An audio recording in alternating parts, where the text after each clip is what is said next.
A1 यानी विदेशी गाय का, HF का, रेड डेनिश तो खैर हमारे यहाँ आती नहीं है, जर्सी गाय का दूध लेते हैं, दही लेते हैं, उसका कोई प्रोडक्ट लेते हैं, तो हमारे पेट में जाने के बाद जब उसका पाचन होता है, जिसको कहते हैं ब्रेक डाउन होता है, तो ब्रेक डाउन होने के समय उस प्रोटीन की, आप जानते होंगे, आपका विषय नहीं तो जान लीजिए, एक एमिनो एसिड चेन होती है। जैसे गाय भैंस को बांधने की सांकल होती है ना, चेन, ऐसे लिंक्स, कड़ियां होती हैं, ऐसे एक एमिनो एसिड चेन होती है। अब उस एमिनो एसिड चेन में शायद 219 कड़ियां हैं, कैसीन प्रोटीन में जो है, उस 219 में से जो विदेशी गाय है उसमें 67वें स्थान पर हिस्टाडीन नाम का प्रोटीन, वो लिंक का नाम है हिस्टाडीन। वो हिस्टाडीन अपनी 66 नंबर की कड़ी के साथ पक्का नहीं जुड़ा हुआ, जैसे ही वो ब्रेक डाउन होता है, जैसे ही पाचन होने लगता है, वो टूट जाता है, और टूटने के बाद तुरंत एक नया प्रोटीन वो बनाता है जिसका नाम है BCM7। वो BCM7 ओपिएट है, विज्ञान की भाषा में ओपिएट का मतलब विष होता है, अफीम की तरह। तो अब आपका जितनी विदेशी गौओं का दूध है वो बीटा कैसिन A1 वाली गाय है, उसका जेनेटिक कोड A1 वाला है, और उसका दूध जब पचता है तो उसकी 67वीं कड़ी टूटकर एक नया प्रोटीन BCM7 बनाती है, बीटा कैसोमॉर्फिन 7 बनाती है, जिसके कारण शरीर के अंदर तबाही होती है।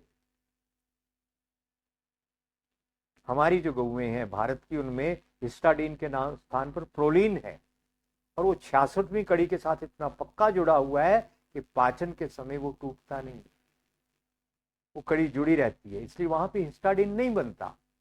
और ये जो विदेशी गौओं के दूध से हिस्टाडीन बनता है, इसके कारण होता क्या है, इसके कारण आपके शरीर की पूरी संरचना टूटती है, और वो कितनी इंटरवेंशन, कितना ज्यादा हस्तक्षेप करता है आपके शरीर के कार्यों में, इसके बारे में आपको थोड़ा सा बताना चाहूंगा, क्योंकि आने वाले समय में हमें इसकी बहुत जरूरत पड़ेगी। इसलिए तथ्य जान लीजिए, आपको कंफ्यूज करने वाले बहुत मिलेंगे, क्योंकि भारतीय संस्कृति की अगर जड़ें काटनी है तो आपको गाय से अलग करना पड़ेगा, और गाय से अलग करने के लिए गाय का महत्व समाप्त करना पड़ेगा, बताना पड़ेगा गाय का कोई महत्व नहीं है, ताकि आपको कोई कष्ट ना हो, और गाय के साथ कुछ भी बुरे से बुरा होता है, और अपने आप अपना काम वो आराम से कर जाए।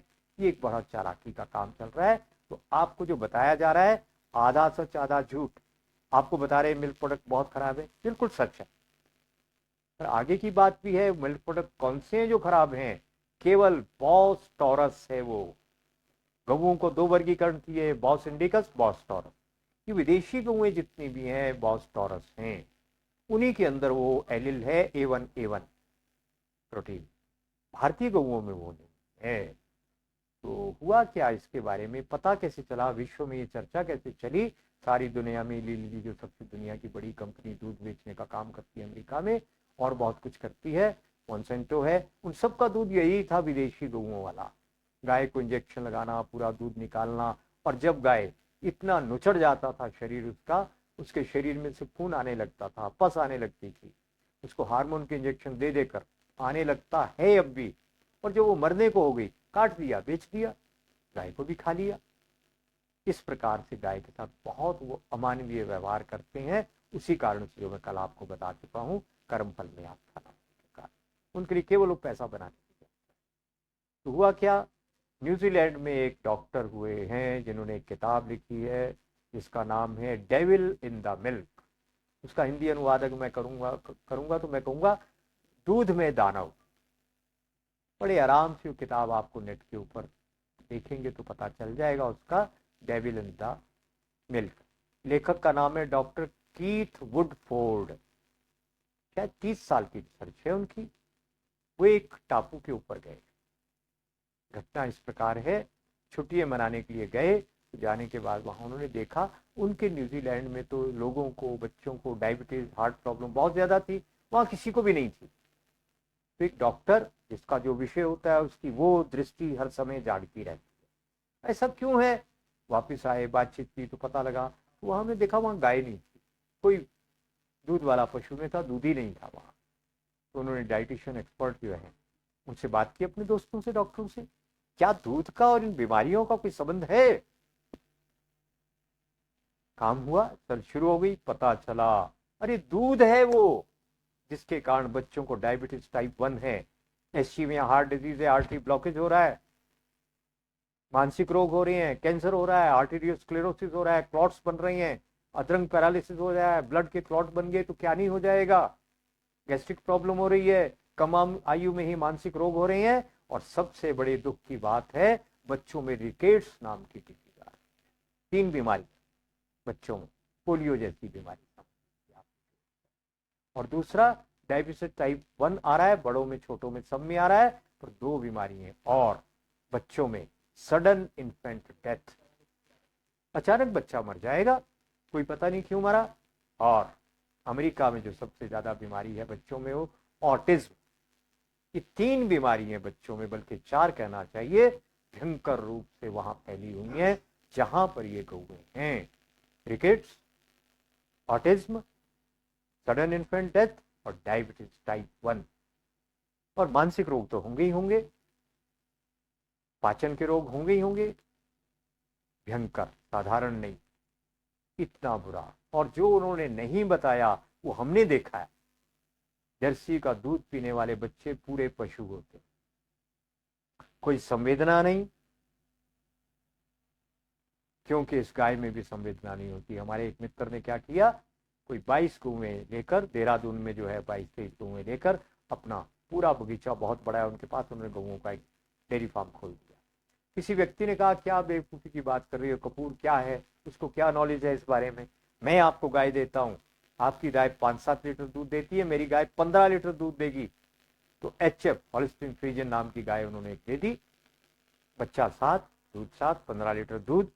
संयोग की बात, उनकी जो साहिवाल गऊं थी उनमें से एक गाय का बच्चा या बच्चियां मर गई, और उन्हीं दिनों में उस गाय का भी बच्चा बच्चियां मर गई जो HF थी। तो जो तो आपकी ये गाय थी साहिवाल, इस गाय ने तो दाना चारा खाना सब छोड़ दिया, आंख से आंसू आ रहे थे, और ये सज्जन कहते मेरी भी आंखों से आंसू आ रहे उस गाय की हालत देखकर। दोबारा दूध नहीं दिया उस गाय। और जो ये गाय थी, कहते तुरंत रंभाने लगी, बच्चा पास में मरा पड़ा है, उसका दूध निकालो, उसको तकलीफ है, दूध निकाला, दूध दे दिया, चारा खा लिया। जैसे वो संवेदना रहित है, इन गऊओं के दूध के कारण पूरा समाज संवेदना रहित हो रहा है। आपको मैं इसमें एक बात जोड़ देना चाहता हूं, यहां पे एक बार हमने पढ़ा बीटा ब्लॉकर प्रेपेनोलोल नाम का साल्ट हाइपरटेंशन में, हृदय रोगियों को दिया जाता है, तनाव से मुक्ति के लिए दिया जाता है। ठीक है, इतना जानने के बाद बात खत्म हो गई। इसके 10-15 साल के बाद अखबार में एक समाचार पढ़ा हमने। समाचार था कि जो सैनिक युद्ध में लड़ते हुए 2-4 लोगों को सामने आमने सामने जब युद्ध होता है बैनेट से मारते हैं, तो अगले दिन वो व्यक्ति लड़ नहीं सकता, युद्ध नहीं कर सकता, पूरी रात सो नहीं सकता, आंखें जब व्यक्ति के मरते हुए बुझती हैं, अंदर हृदय पे जाकर चोट लगती है, कितना भी क्रूर आदमी, अंदर से हिल जाता है आदमी मारने के बाद, अगले दिन वो लड़ने के योग्य नहीं रहता। तो उसमें समाचार विज्ञापन ये था, हमारे से बीटा ब्लॉकर प्रेपेनोलोल नाम का साल्ट लो, गोलियां दो और अपने सैनिकों को खिलाओ, वो बिना किसी समस्या के लोगों को मारते चले जाएंगे। ओ, एक झटका लगा, हमारे करोड़ों लोगों को, बूढ़ों को बीटा ब्लॉकर प्रेपेनोलोल खिला दिया, उनकी संवेदनाओं की हत्या कर दी। दूध के साथ ये दूसरी बात, योजनाबद्ध हो रहा है मेरे बच्चों, हमको संवेदनाहीन बनाया जा रहा है। मैंने वो बच्चे देखे हैं जिन लोगों ने गाय का, देसी गाय का दूध पिया है, मजबूत, बुद्धिमान और माता पिता को और लोगों को इतना प्यार करने वाले, लगता है कि किसी साधु संत का अवतार हो गया है। मैं देख रहा हूं बच्चों को बड़ा होता हुआ, जो योजना से पैदा हुए हैं, दुर्घटनावश जिनका जन्म नहीं हुआ, माँ के पेट में वो एक्सीडेंटली नहीं आए हैं, योजना से अपने माँ के पेट में जो आए हैं बच्चे, वो बच्चे जब जन्म हुआ है हमारे सामने, वो इतने संवेदनशील है कि उन बच्चों को देखकर लगता है भगवान राम और कृष्ण की लीलाएं हम देख रहे हैं, उनको देख के मन नहीं भरता है। वो बच्चे बनते हैं भारतीय गौओं का दूध पीने के बाद। हमारे साथ एक और खेल चल रहा है कि हमको संवेदनाहीन कैसे बनाए और हमको आइसोलेट समाज के रूप में विकसित ही ना हो। तो ये सब चल रहा है। खैर, तो अब गाय की हम बात कर रहे थे, तो दो प्रकार की गौ। दूसरी प्रकार की गाय हमारी A2।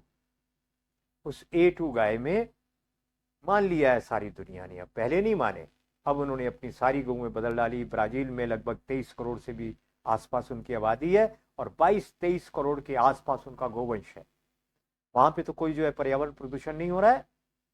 हमको डराया जा रहा है कि गौओं के कारण बहुत प्रदूषण होता है, मीथेन बहुत पैदा होती है, वो वहां पे तो नहीं हो रहा है ब्राजील में। ब्राजील के लोगों का स्वास्थ्य का स्तर बहुत अच्छा है, मृत्यु दर बहुत कम है। आप जरा देखिए उनका डाटा, वो तो हमसे बहुत ज्यादा स्वस्थ है।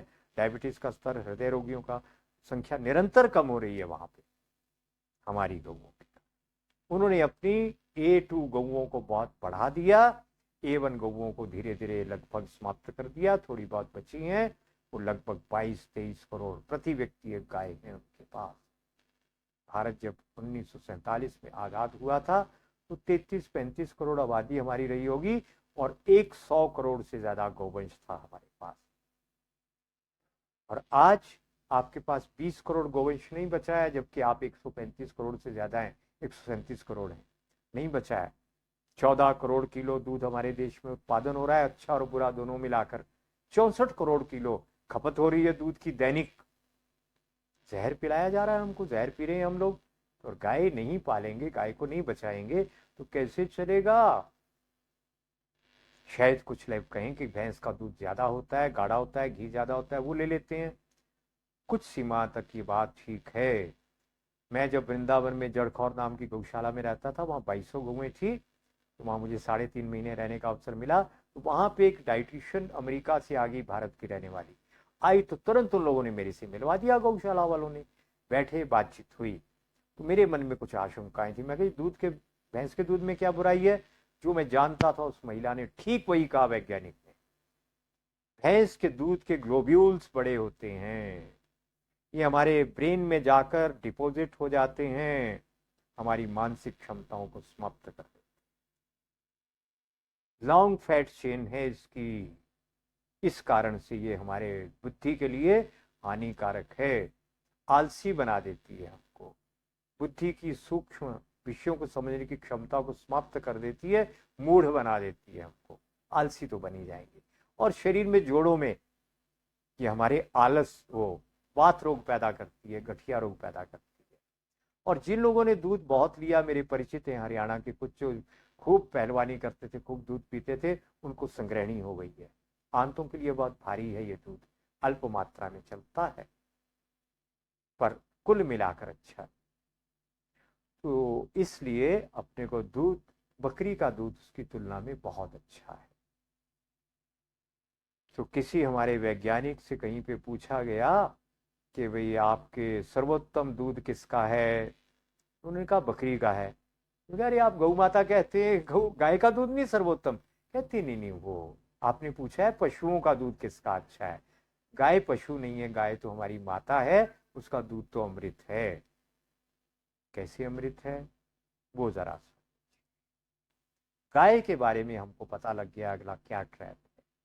अगला ट्रैप ये है कि आपसे कहने वाले हैं कि हमने अपनी A1 गौओं को A2 बना दिया, अब आप हमारी 15, 20, 25 लीटर वाले दूध वाली गाय ले लो, क्योंकि हमारी A2 हो गई। आप कहेंगे हाँ बात तो ठीक है, आपको तो इतना ही बताया गया है ना कि गाय का एक ही अंतर होता है, A1 और A2। ये अगला जाल है, इसमें मत फंसिएगा। कारण हमारी गाय का मूल्यांकन केवल A1-2 के आधार पर नहीं हो सकता, ये 10 बातों में से एक बात है।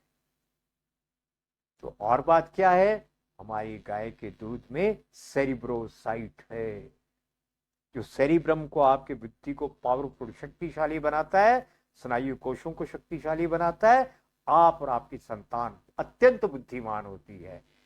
इसके कारण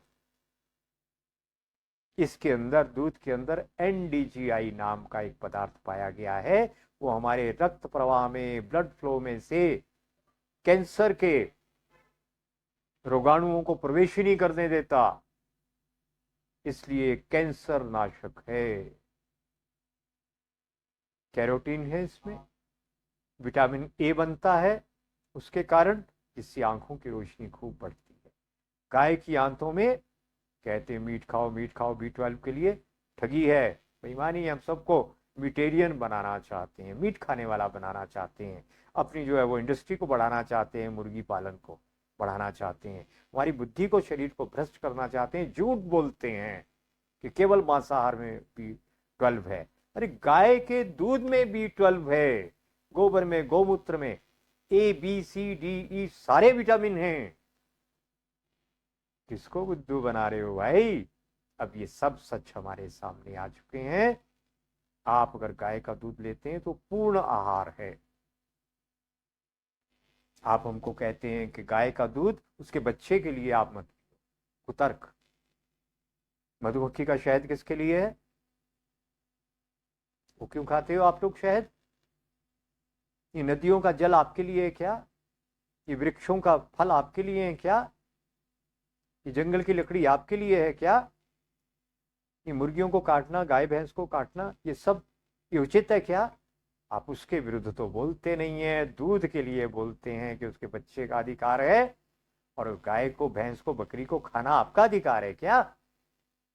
ये कुतर्क है। हमारी व्यवस्था है, वो कामधेनु गाय, ऋषि मुनियों के टाइम से बात हमारी आती है, हमारी व्यवस्था है। 4 में से 1 थन का दूध उसके बच्चे के लिए है, 3 थन के दूध के ऊपर हमारा अधिकार है। और फिर घी के ऊपर आपका अधिकार कैसे है? दूध को आप मना कर रहे हैं तो गाय का घी कैसे लेंगे? कुतर्क हैं। आप लोगों की संवेदनशीलता की एक्सप्लॉइटेशन है। आप कहीं हाँ यार, कईयों ने दूध ही छोड़ दिया पीना, गाय के बछड़े का, बछिया का दूध मैं पी रहा हूं, मुझे बहुत संवेदनशील है, त्याग कर दिया दूध का। ये आपका शोषण हो रहा है, इमोशनल एक्सप्लॉइटेशन है आपकी, इसमें मत फंसिए आप। तो गाय का जो दूध है उसमें सारे मिनरल उसके गौमूत्र में, गौमूत्र के द्वारा आप दुनिया के लगभग सारे रोग ठीक कर, आपकी इम्यूनिटी केवल गौमूत्र के कारण बहुत अधिक बढ़ जाती है। इसके ऊपर अनेक प्रयोग हम कर चुके हैं। परम विषनाशक है, हमारा कुचला है, और जितनी हमारी विषैली दवाएं हैं उन सबको क्या करते हैं आयुर्वेद में, हम गौमूत्र में डाल देते हैं दवाई बनाने के लिए। 2 दिन, 5 दिन, 7 दिन डाला, गौमूत्र को बदलते रहे, उसके सारे विष निकल जाते हैं। और जो आपका एकोनाइट है, कुचला है, ये सारे विष हैं, इन सबको हम शुद्ध करके दवाई बनाकर जो है खिलाते हैं लोगों को आयुर्वेद में। क्यों? गौमूत्र का काम है विषों को समाप्त करना। चंडीगढ़ में हमारे एक बड़े भाई की तरह व्यक्ति हैं, उनके पड़ोस में चंडीगढ़ जब बसा ही बसा था, एक व्यक्ति की किडनी फेल हो गई, हॉस्पिटल ले गए, जवाब दे दिया घर ले जाओ, बचेगा नहीं। पत्नी थी, एक बच्चा था, मर जाएगा। तो लोगों ने कहा भाई ठीक है, अब जवाब दे दिया, अब तो वैद्य की दवाई दे दो। वैद्य को बुलाया, उसने कहा काली गाय लाओ, उसका गौमूत्र देना 1 चम्मच से शुरू करो, 2, 3, 4, 5, 6 चम्मच तक बढ़ाया। धीरे धीरे वो व्यक्ति स्वस्थ हो गया, जिसको डॉक्टर ने कह दिया था मर जाएगा। पूरी किडनी एकदम फिल्टर ठीक से काम करने लगी, फिल्ट्रेशन, और बाद में एक बच्चे का और पिता बना, पूरा जीवन जी कर पाया। कितनी अद्भुत गुण वाला आपका गौमूत्र है। इसके बारे में मुझे आज किसी सज्जन का, सज्जन तो क्यों कहूंगा, दुर्जन का संदेश आया कि आपने साबुन बनाने में गौमूत्र डाल दिया। अगर गौमूत्र ही डालना है साबुन में तो नहाने की क्या जरूरत है? ये इस तरह की बड़ी बेकार की बातें करने वाले लोग बहुत हैं। आपका गौमूत्र अमृत है, सारे कीटाणुओं को नष्ट करता है, अनेक रोगों को ठीक करता है। डायबिटीज हमें गौमूत्र से ठीक, दर्जनों बीमारियों का इलाज हम केवल गौमूत्र से करते हैं। फिर घी के ऊपर हम आ जाते हैं। आज गाय का ही विषय है, समृद्धि और स्वास्थ्य और खेती, ये सब कुछ हमको गाय से प्राप्त करना है। इस लोक का कल्याण और उस लोक का कल्याण, मोक्ष भी हमको गाय के द्वारा प्राप्त करना, उसमें गाय हमारे साथ। घी की बात करिए आप, बीसियों प्रयोग कर लिए। मेरे कानों में APS इंजीनियरिंग कॉलेज में हम वहाँ पे जाते थे कोर्स कराने बच्चों को, गाजियाबाद में। तो वहाँ पे एक दिन इतनी बुरी हालत होगी फोन सुन सुनकर, तब ये था नहीं, मेरे पास जानकारी नहीं थी, बहुत शोर, दिमाग फटा जा रहा है, क्लास जाकर 3 लेनी है क्लासें हमको, तो क्या करें। बहुत सोचा सोचा, गाय का घी उठाकर कान में डाला, 5 मिनट में मेरी पूरी मोबाइल की रेडिएशन के प्रभाव समाप्त हो गए। मैं ठीक हो गया, पर सुनाई थोड़ा कम दे रहा था घी के कारण। 3-4 दिन के बाद वो सुनाई भी ठीक से देने लगा, पर मेरी समस्या उसी समय ठीक हो गई। मैं ऐसे बहुत लोगों को जानता हूँ जो अनपढ़ लोग अधरंग का इलाज करते हैं। ऐसे 4-5 लोगों ने सबसे पहले अपने पिता का इलाज किया, दादा का इलाज किया, पैरालिसिस का। कैसे किया? पैरालिसिस हुआ, तुरंत अच्छे से बना हुआ गाय का घी लेकर पाँव में मालिश की, हाथ में तलों में मालिश की, नाभि में लगाया, नाक में डाला। 2-3 घंटे में व्यक्ति का पैरालिसिस ठीक हो गया। जो 2-4-6 महीने पुराना केस था, वो 2-4 महीने में ठीक हो गया गाय के घी के कारण। इसके ऊपर ये रिसर्च अभी तक नहीं हुई है कैसे ठीक हो गया। आप जानते हैं पैरालिसिस का मतलब गठिया नहीं होता है, लोकल प्रॉब्लम नहीं है। वो यहाँ ब्रेन में जाकर एक क्लॉट कहीं फंस गया, ऑक्सीजन रुक गई और वहां ब्रेन सेल मर गए। और जहां के ब्रेन सेल मरे, वहां से जिस अंग का नियंत्रण होता है वो अंग मर गया। ये अंग बिल्कुल ठीक है, मगर यहां से उसको करंट जाने बंद हो गए, मैसेज जाना बंद हो गया, क्योंकि सेल मर गए। इसको पैरालिसिस अधरंग को बोलते हैं, हम अर्धांग बोलते हैं। वो हो गया। ये ठीक कैसे हो गया? घी के कारण। क्या स्टेम सेल एक्टिवेट हुए? क्या मरे हुए सेल दोबारा बन गए? और नहीं बने तो कैसे ठीक हो गए हजारों पैरालिसिस के रोगी? हम भी यही इलाज करते हैं स्नायु रोग, केवल इसी तरीके से ठीक करते हैं। जैसे मैंने कल बताया, केवल गाय का घी पाँव के तले में मालिश करने से माइग्रेन सबका ठीक, साथ में लीवर की दवाई खा। कमाल हो रहा है। मेरी आंखें 25 साल का जब मैं नहीं था, उससे भी कम उम्र में मुझे मायोपिया हो गया, ऐनक लग गई और धीरे धीरे नंबर बढ़ता ही है। वो 25 साल को आज मुझे जो है 45 साल बीत गए हैं, ऐनक नहीं है मेरे लगी। तो कैसे नहीं है? लगभग प्रतिदिन मैं नाक में गाय का घी लगाता हूँ, आंख में गाय का घी लगाता हूँ और नाभि में गाय का घी लगा लेता हूँ, और कभी कभी गुदा चक्कर में एनस में गाय का घी लगा लेता हूँ। तुरंत सूखी खांसी वहां से चली जाती। बता दो कि 10-12 घंटे में मोबाइल पे काम करता हूँ। पहले कंप्यूटर के ऊपर भी मैंने 10-12 साल तक 10-12 घंटे काम किया है। इतने रिसर्च पेपर पढ़े हैं दुनिया भर के, तब जाके आपके सामने बोलने के लायक हुआ हूँ। वो सब किया है, उसके बाद भी मेरी आंखों में आराम से मैं पढ़ लेता हूँ, किताब पे अखबार पे छपा हुआ, चलती बस में भी, ट्रेन में भी। तो ये गाय के घी का एक और कमाल है। ऐसे अनेक कमाल गाय के घी से होते हैं, दूध से होते हैं, छाछ से होते हैं, दही से होते हैं, गोबर से होते हैं। हम अभी गए हुए थे छत्तीसगढ़ में, एक हमारे मित्र हैं, उन्होंने हमारा एक कोर्स रखा हुआ था वहां पे। अनुभव आया, उनकी पत्नी को हमने बताया, उनकी कमर दर्द बहुत जबरदस्त होती थी, हर रोज मालिश करवाती थी किसी महिला से कमर की। बताया आसन के ऊपर, गोबर के आसन के ऊपर बैठकर आप साधना करिए तो आपकी साधना अच्छी होगी। और कुछ दिन बाद उनका फोन आ गया, मेरी कमर की दर्द वर्षों पुरानी चली गई। कैसे गई? गोबर के आसन के ऊपर बैठने के कारण। क्यों गई? पॉजिटिव एनर्जी का इतना जबरदस्त प्रवाह पूरे शरीर में हुआ गोबर के कारण। कितनी एनर्जी है उसके अंदर, उस एनर्जी ने सारे विकारों को निकाल दिया। तब से हम क्या करते हैं, कमर दर्द है, गोबर का आसन, वो आसन कमर के नीचे रखकर सो जाओ, सुबह तक कमर की दर्द गायब है।